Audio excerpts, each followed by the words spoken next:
The courtroom fell silent, a low murmur dying down as Raven Sprouse stepped past the bar. She clutched a worn, taped-up binder to her chest like a shield. No heels, no lawyer, just an afro, a spine of steel, and a name they weren't ready to remember. Sprouse versus Briner. Civil dispute. Plaintiff is self-presented, the clerk announced. Richard Langston, defense counsel, chuckled to his intern, 10 minutes tops before she cracks. Watch. He didn't bother to whisper. Judge McBride adjusted her glasses and surveyed Raven. Miss Sprouse, are you representing yourself today? Yes, Your Honor, Raven replied, her voice clear, calm, and unshaken. Across the aisle, Carl Briner, the landlord, manipulator, and professional evictor, sat smugly. He radiated the confidence of someone who expected to win unchallenged. Ignored mold, denied repairs, punished complaints, these were his tactics. Richard began his well-polished monologue. The plaintiff, he said with a smirk, is disruptive, uncooperative, and inexperienced. There's no pattern of negligence. Just one unsatisfied tenant. When it was her turn, Raven stood. Her voice didn't rise, it didn't need to. My name is Raven Sprouse. I paid rent on time for 4 years. I filed every complaint properly. I moved out at 2 a.m. because black mold poured from my ceiling. No one blinked. I brought photos, timestamps, voicemails, city code violations. And I have testimony. 2 former tenants.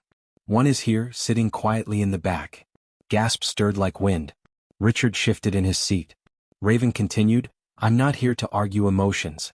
I'm here because Carl Briner thinks tenants like me can be bullied into silence. I'm here because truth isn't about how expensive your suit is. It's about who dares to say what no one wants to hear. The judge said nothing, but she didn't stop her. Witnesses followed. Mariah Jefferson, short and nervous, her hands clenched, whispered, He called me dramatic when I said my heat was out for weeks. Raven helped me report it. After that, I got a non-renewal letter. Then Luis Ramirez, holding up photos of cracked ceilings, water damage, and ignored emails. He told me, You complained too much. Next thing I knew, my lease was gone. Richard objected. Anecdotal. Irrelevant. The judge overruled him, but barely. During the lunch recess, Raven stayed by the window, watching shadows stretch across the courthouse lawn. A clerk approached. You're doing something no one expected. I'm not here to surprise them, Raven said. I'm here to be seen. That's harder. In the afternoon session, Carl Briner took the stand with his usual smirk. I don't discriminate, he declared. I handle things by the book. If there were issues, they weren't brought to my attention. Raven stepped forward. Mr. Briner, do you remember knocking on my door at 2:14 a.m.? No. I have the audio. Objection. Overruled. She read from the transcript. You said, and I quote, girls like you think you're smart, but smart don't pay the rent. Carl went pale. That was taken out of context. Explain the context, Raven said. He couldn't. That night, Raven barely slept. Her closing argument played in her mind like a metronome, each beat echoing what she'd carried alone for too long. The next morning, she walked into the courtroom with no makeup, no filter, no fear. Judge McBride nodded. Miss Sprouse. Closing statement. Raven exhaled. This isn't just about a leaky roof or a broken heater. It's about what happens when someone like me speaks up. She paused. No sound. No breath. Mr. Briner doesn't forget complaints. He remembers who makes them. He remembers their names, their tone, their skin. A juror leaned in. I followed every rule your system said to follow. Every form, every call, every quiet moment I was told to wait. And the moment I used my voice, I got the notice. Leave. She walked slowly across the courtroom. I don't wear the right clothes. I don't have the right degree. But I'm here. And if I am invisible to this system, then every tenant like me is already gone before they arrive. She looked at the jury. This court is working exactly as designed, appearing neutral, favoring the powerful, punishing the loud. But justice can't just be silent. It has to listen and it has to act. She returned to her seat. Silence again, but not empty. Charge. Heavy. Judge McBride tapped her pen once, twice, then looked up. We'll reconvene tomorrow for the verdict. Raven didn't move. Neither did the courtroom because for the first time, they weren't looking through her. They were looking at her. And just as the judge rose to adjourn, a man in the back rose. Your Honor, but the gavel hit wood. One sharp knock, one final pause, and the storm hadn't even started yet. Richard's closing argument was clipped. asserting that passion is not evidence, and Carl Briner simply followed standard procedures. He argued it was business, not discrimination. Judge McBride then recessed for jury deliberation. 2 hours passed. When the jury returned, the air thickened. "Has the jury reached a verdict?" the judge asked. The foreman stood. "Yes, Your Honor. In the matter of Sprouse versus Briner, we find in favor of the plaintiff, Miss Raven Sprouse." A gasp, then a quiet yes from the gallery. Raven blinked, her chest rising once then falling. She wouldn't cry. Judge McBride continued, recommending a review of tenant practices at Fairmont Apartments, a referral to the city's Housing Oversight Board, and a personal recommendation for an inquiry into courtroom conduct and implicit bias training for civil litigation. She then turned to Raven.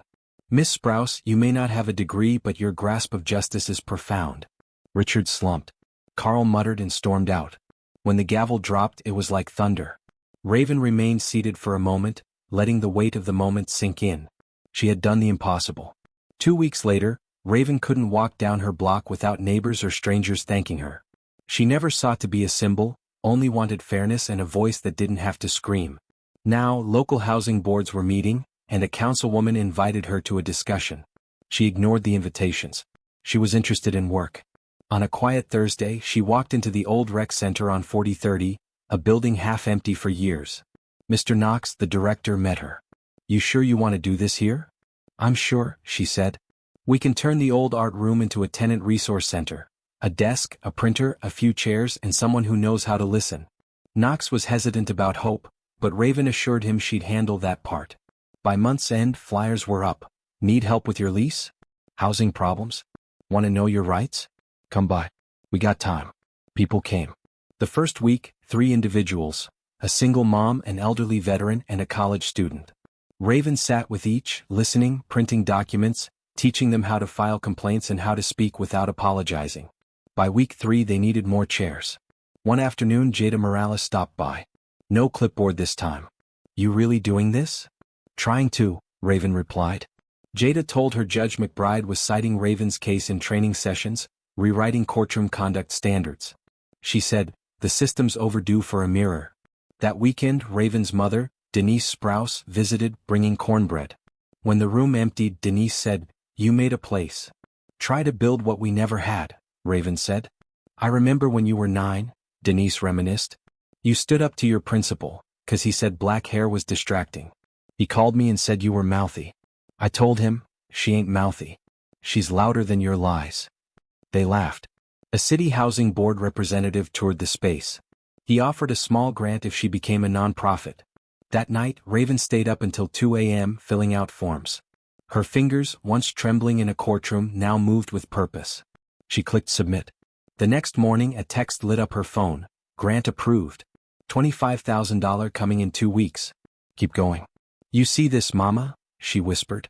Another text from Pastor Elijah. "Out of you and not surprised. Let me know if the church can host an event for your work. We'll bring food, you bring fire. Deal?" Raven texted back. "Get the choir ready. This ain't over." By spring, the center was officially the Raven House, named not after her, but for a bird that watches, remembers, and flies through storms. A plaque read, "Let the system know we're watching. We're learning. And we're not asking anymore." People came. People stayed. And Raven, behind that desk, hair free, heart steady, eyes sharper than ever, never asked for respect. Check it.